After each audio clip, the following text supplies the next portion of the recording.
Assalamualaikum warahmatullahi wabarakatuh, Sobat Kemenku. Perkenalkan, nama saya Muhammad Ansor. Saya pegawai Kementerian Keuangan yang ditugaskan di Kantor Wilayah Direktorat Jenderal Bea dan Cukai Sulawesi bagian utara. Kali ini kita ingin membahas atau sharing terkait dengan pengalaman kita dalam membuat event, yang dalam hal ini adalah event Festival Tuna dan pemecahan rekor muri pemakan sashimi terbanyak yang dilaksanakan pada bulan September tahun 2022. Sobat Kemenku, perlu kita ketahui latar belakang sedikit terkait dengan kenapa sih perlu ada Festival Tuna dan pemecahan rekor muri di Sulawesi Utara. Ada 4 alasan kenapa kita harus memperhatikan kondisi perikanan di Sulawesi Utara. Yang pertama itu adalah nelayan-nelayan di Sulawesi Utara ini senang nelayan terkait dengan tuna. Kemudian yang kedua, budaya masyarakatnya. Kalau kita lihat Sobat Kemenku, teman-teman, di sekitar Manado ini banyak sekali restoran, bahkan rumah-rumah makan terkait dengan tuna. Ada dada tuna, ada rahang tuna dan lain sebagainya. Artinya apa? Artinya masyarakat menyukai tuna. Yang ketiga adalah industrialisasi yang ada di Sulawesi Utara ini sudah jalan. Kita lihat di kota Manado, kota Bitung itu banyak sekali industri, ya, baik industri besar maupun industri kecil itu yang mengolah tuna. Kemudian yang keempat itu adalah kegiatan ekspornya, ya. Kegiatan ekspor kita tahu Sulawesi Utara merupakan salah satu daerah yang rutin melakukan ekspor terutama tuna. Kenapa sih kita harus membuat festival tuna dan membuat rekor muri? Jadi intinya adalah kita ingin supaya Provinsi Sulawesi Utara ini dikenal sebagai Provinsi Tuna. Bagaimana caranya? Ya, kita harus memperkenalkan tuna kepada masyarakat Indonesia dan khususnya masyarakat Sulawesi Utara. Melalui apa? Melalui kita buat festival tuna, kita buat yang namanya rekor muri, pemecahan rekor muri dalam rangka memakan sashimi terbanyak. Nah, ini adalah dua kegiatan yang untuk mendukung bagaimana Provinsi Sulawesi Utara itu menjadi provinsi yang dikenal dengan Provinsi Tuna.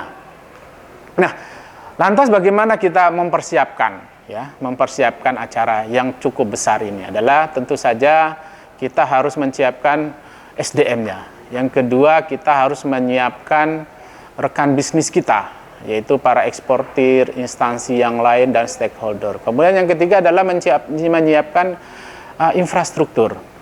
Nah, SDM bagaimana kita harus menyiapkan? Ya, kita pertama harus membentuk tim, ya, karena tim itulah yang akan melaksanakan dari awal sampai akhir untuk melaksanakan festival tuna. Kemudian stakeholder kita yang harus kita siapkan. Stakeholder kita di sini ada Pemprov, ada Pemkot, kemudian ada BKIPM, ada Dinas Kelautan dan Perikanan, serta para eksportir itu sendiri, pelaku usaha. Nah, kemudian yang ketiga adalah infrastruktur. Karena ini adalah infrastruktur, apa yang harus kita siapkan? Infrastruktur yang kita harus siapkan adalah, kalau untuk festival tuna itu adalah harus menyiapkan booth, kemudian menyiapkan peralatan-peralatan yang lain yang dalam rangka mendukung festival tuna. Kemudian untuk rekor muri kita juga menyiapkan namanya aplikasi pendaftaran secara online. Nah, semua perencanaan ini, Sobat Kemenku, kita harus siapkan dengan benar. Bagaimana kita menyiapkan? Kita harus melakukan meeting informal, meeting formal, dan juga kita harus siapkan itu adalah sinergi dan kolaborasi yang bagus dalam satu tim. Nah, kemudian satu hal yang perlu diingatkan lagi juga teman-teman semua adalah bagaimana komunikasi publik kita. Bahwa event ini cukup besar, event ini lumayan besar, sehingga komunikasi publik kita itu harus juga tepat. Oleh sebab itu kita harus merancang komunikasi publik yang baik dengan para media, ya, baik itu media sosial, kemudian media TV, media udara dan lain sebagainya. Nah, tadi kita harus meyakinkan bahwa kita harus menyiapkan tim kita, ya, SDM kita, kemudian harus menyiapkan juga stakeholder kita, ya, tadi pelaku usaha, kemudian instansi-instansi yang lain yang terlibat, kemudian yang ketiga itu adalah infrastruktur. Ya, infrastruktur tadi prasarana dan prasarana yang dipergunakan untuk mensukseskan Festival Tuna dan Rekor Muri.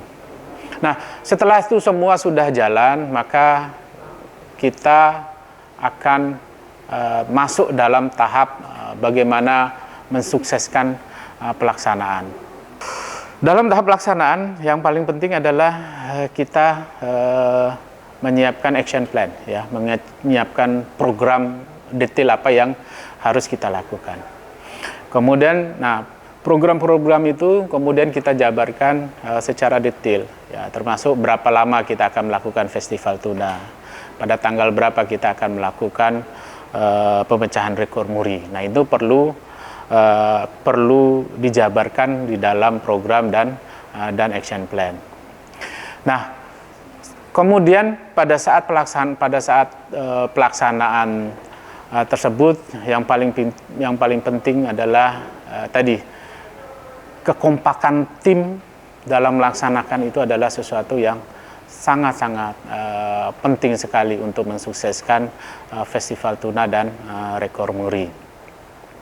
Kemarin pada saat dilaksanakan dari pagi, ya, untuk Rekor Muri itu dari pagi pada tanggal 17 September 2022 dari jam 6 pagi kita sudah standby, dan alhamdulillah hasilnya itu adalah kita bisa memecahkan rekor muri. Dari target awal 2.500 orang tercapai 5.040 orang.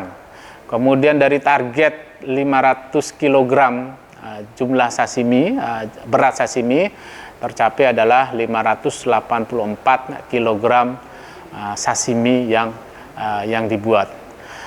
Tentu saja ini sangat membanggakan kita karena target terlewati oleh kita semua. Dan ini tentu saja saya mengucapkan terima kasih kepada semua tim, para stakeholder, kemudian semua yang terlibat di dalam usaha untuk mensukseskan Festival Tuna dan pemecahan rekor muri.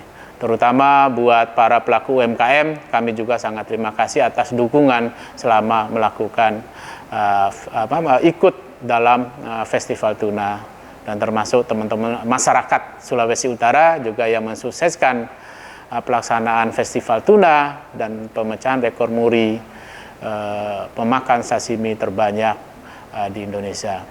Intinya melalui ini saya berharap semua moto ingat tuna, ingat Sulawesi Utara. Terima kasih atas perhatian Sobat Kemenku.